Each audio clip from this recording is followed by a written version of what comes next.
Les services secrets français.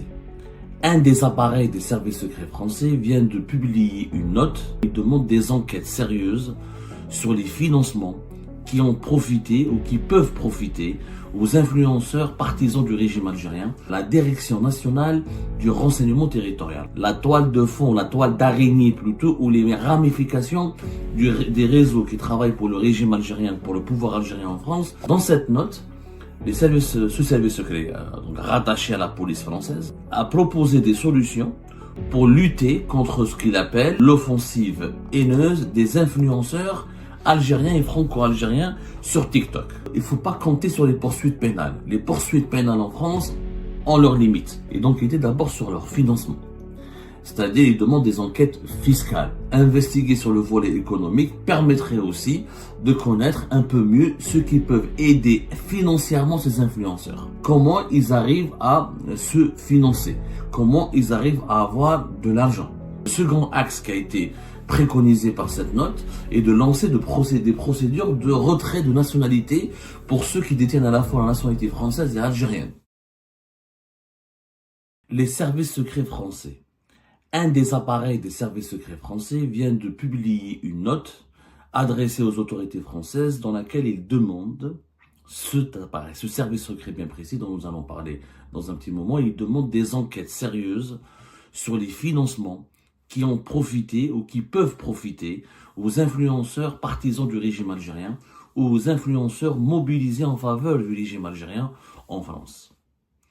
Ce service secret français qui est à l'origine de cette note s'appelle la Direction nationale du renseignement territorial. Rappelez-vous, nous en avons parlé récemment le 26 janvier 2025, lorsque ce même service secret avait établi un rapport pour donner des informations aux autorités françaises concernant la toile de fond, la toile d'araignée plutôt, ou les ramifications des réseaux qui travaillent pour le régime algérien, pour le pouvoir algérien en France, et qui se permettent de faire des activités d'ingérence en France au profit du régime algérien. La Direction nationale du renseignement territorial, c'est un service secret français beaucoup moins connu que les autres services secrets français, et pourtant il fait partie des 4 services secrets qui sont affiliés au ministère de l'Intérieur. Il faut savoir qu'en France, il y a 4 services secrets qui travaillent sur la coupe du ministère de l'Intérieur. La Direction nationale du renseignement territorial, la DNRT, c'est une filiale du renseignement de la Direction générale de la police nationale. C'est-à-dire que la police nationale en France, ils ont leur propre service de renseignement qui s'appelle la DNRT, Direction nationale du renseignement territorial. La Direction nationale du renseignement territorial, la DNRT. En France, il y a les autres services de renseignement connus sous la coupe du ministère de l'Intérieur. Vous avez la Direction du renseignement de la préfecture de police de Paris, la DLPP. La préfecture de police de Paris, comme Paris c'est la capitale, c'est l'une des plus grandes villes européennes et c'est l'une des villes les plus visitées du monde. Donc, l'État français lui a consacré un service de renseignement à part qui s'appelle la Direction du renseignement de la préfecture de police de Paris. Et la gendarmerie française, la gendarmerie nationale, elle a son propre service de renseignement appelé la sous-direction de l'anticipation opérationnelle. La sous-direction de l'anticipation opérationnelle. Et bien sûr, il y a la fameuse DGSI, la Direction générale de la sécurité intérieure, qui, elle, c'est le renseignement intérieur qui est toujours affilié. En France, contrairement à l'Algérie, il y a beaucoup de pays à travers le monde, le renseignement intérieur est affilié au ministère de l'Intérieur comme la police. La police et le renseignement intérieur ont pratiquement le même statut, ils ont des missions communes, ils travaillent en commun. Et d'ailleurs, ils partagent même des annexes et des sièges communs. Contrairement à l'Algérie, où les services secrets algériens ont le statut de militaires. Ils sont organiquement placés sous la tutelle de la présidence de la République, mais leur statut de fonctionnement est rattaché au ministère de la Défense nationale. La DGSI en Algérie, par exemple, ont le statut de militaire. En France, ils ont la DGSE. Il n'y a que la DGSE, le renseignement extérieur, qui est rattaché au ministère des Armées. Qui est, on va dire, rattaché à tout ce qui est militaire. Ça, c'est la DGSE qui est le service secret le plus connu, enfin, le service secret français le plus connu, la Direction générale du renseignement ou de la sécurité extérieure. Donc, c'est la DNRT qui a fait une note qui a été révélée par la presse française récemment, hier plus exactement, Cette note a été révélée par la presse française avant-hier, le 17 février 2025.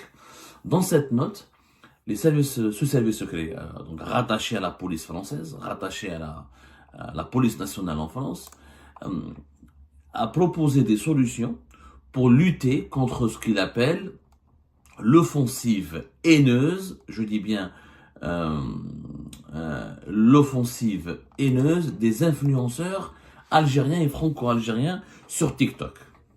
Donc ils se sont inquiétés pour eux en ce moment, d'ailleurs il n'y a pas que la France, hein, même l'Algérie le considère ainsi. Aujourd'hui, parmi les guerres, parmi les formes de guerre et de déstabilisation qu'on peut, parmi les manœuvres de déstabilisation qui peuvent menacer la sécurité nationale d'un pays, c'est les guerres de l'information, c'est les cyberguerres, c'est l'utilisation des réseaux sociaux pour propager des contenus mensongers, de la désinformation, des fake news, ou des idées de la haine, ou des contenus haineux, ou des contenus appelant à la violence, ou à commettre des crimes, etc.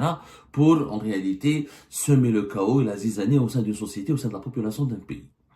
Donc la DNLT, elle a fait une note pour parler comment peut-on arrêter la propagande véhiculée par des influenceurs partisans du régime algérien. Comment peut-on arrêter cette propagande et comment peut-on limiter ces dégâts et protéger la population française contre ces méfaits. Cette note, elle explique qu'il ne faut pas compter sur les poursuites pénales. Les poursuites pénales en France ont leurs limites.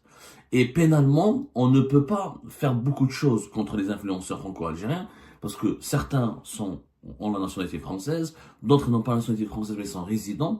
Même quand ils ne sont pas résidents, ils sont des sans-papiers ou ils ont un problème, ils sont en situation irrégulière, très compliqué de les expulser puisque l'Algérie, vous l'avez vu, les autorités algériennes refusent de les accueillir ou de les admettre sur le territoire algérien et ils sont renvoyés le jour même comme c'est la fête d'Adoualem. Donc, où ils sont résidents, ils ont eu des familles, ils ont fondé une famille, ils ont des enfants en France et légalement, ils sont pratiquement inexpulsables, ou ils sont en situation irrégulière et l'Algérie nous refuse de leur délivrer des laissez-passer consulaires, ou même quand il n'y a pas nécessité d'avoir un laissez-passer consulaire, l'Algérie ne va pas les admettre sur son territoire, elle ne va pas les accueillir. Que faut-il faire?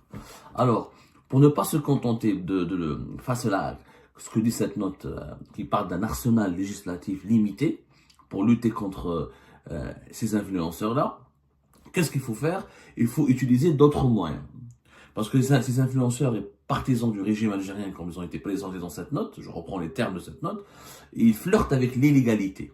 Ils sont aux limites de l'illégalité. Ils se placent, comme le dit cette note, aux limites de l'illégalité. Cette note a été révélée par le Parisien et le journal Le Dimanche. Ils en parlé dans des articles assez bien fouillés pour expliquer les recommandations, l'esprit, les axes majeurs abordés par cette note de la DNLT. Donc, il ne faut plus utiliser les procédures pénales. C'est-à-dire, il ne faut pas se contenter de déposer plainte, d'aller les poursuivre en justice pour appel à la violence, appel à la haine en ligne ou apologie du terrorisme, ce qui peut justifier leur emprisonnement, leur placement en garde à vue, oui, mais ça ne va pas les neutraliser pour autant parce que ça ne permettra pas de les éloigner du territoire français. En réalité, ce que demande la DNLT, ce service secret français, est d'enquêter d'abord sur leur financement. C'est-à-dire, ils demandent des enquêtes fiscales. Investiguer sur le volet économique permettrait aussi de connaître un peu mieux ceux qui peuvent aider financièrement ces influenceurs.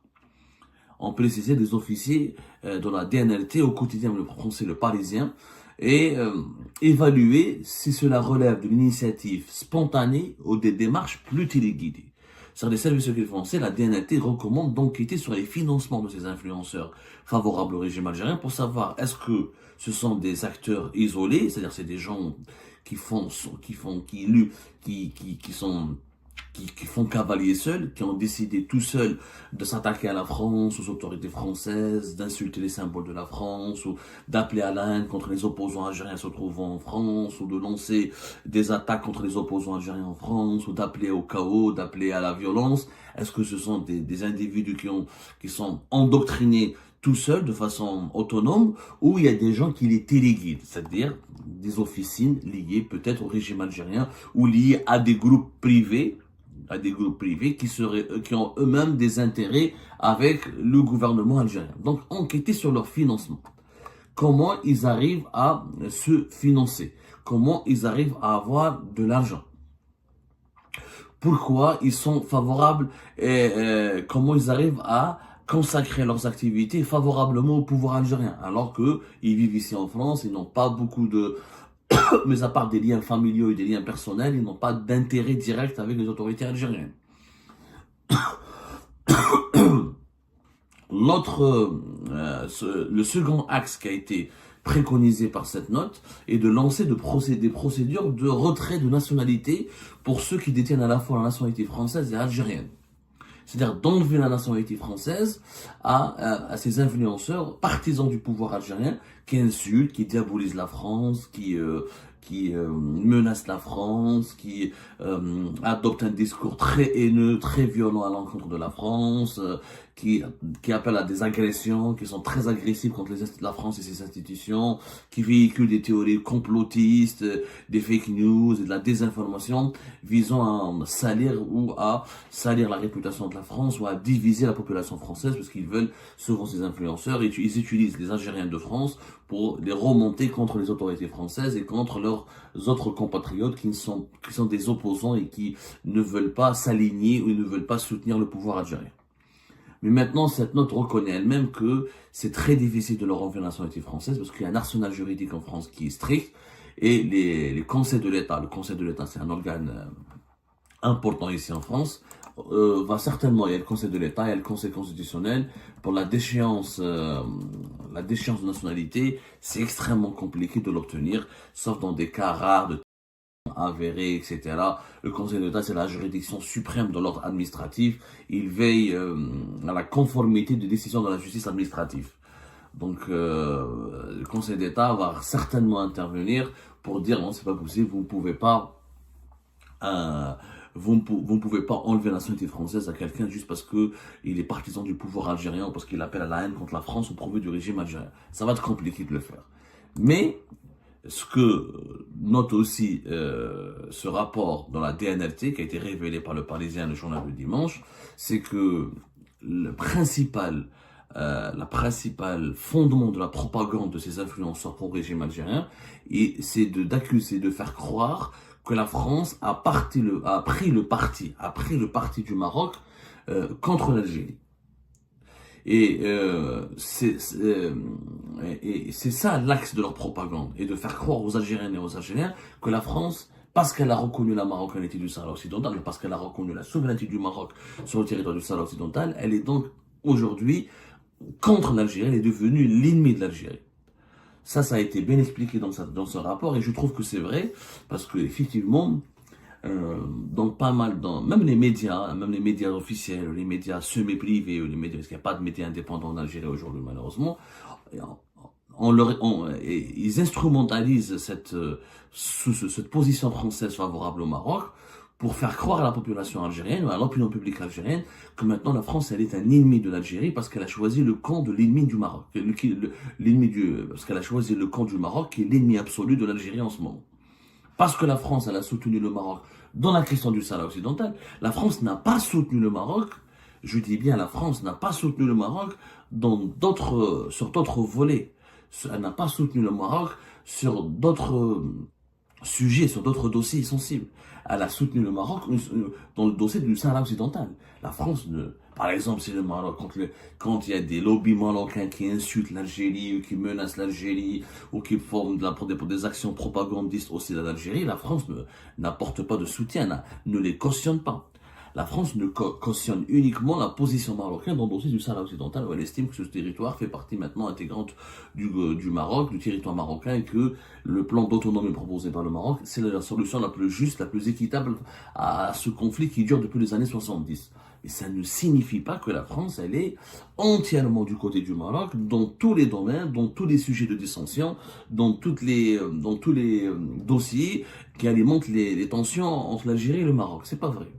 Mais c'est ça leur principal axe, ces influenceurs et partisans du régime algérien, leur principal, le cœur de leur doctrine et leur travail de propagande et de manipulation de l'opinion publique est de faire croire encore une fois aux Algériennes et aux Algériens, d'Algérie et de France, avec l'importante diaspora algérienne en France, que la France aujourd'hui est en train d'aider le Maroc contre l'Algérie, qu'elle s'est alliée avec le Maroc contre l'Algérie dans tous les domaines, quel que soit le secteur, quel que soit le domaine, qu'aujourd'hui il y a un axe France-Maroc pour faire du mal à l'Algérie. Ce qui n'est pas encore une fois vrai. Et cette note de la DNRT, de ce service secret français, a pris le soin de le souligner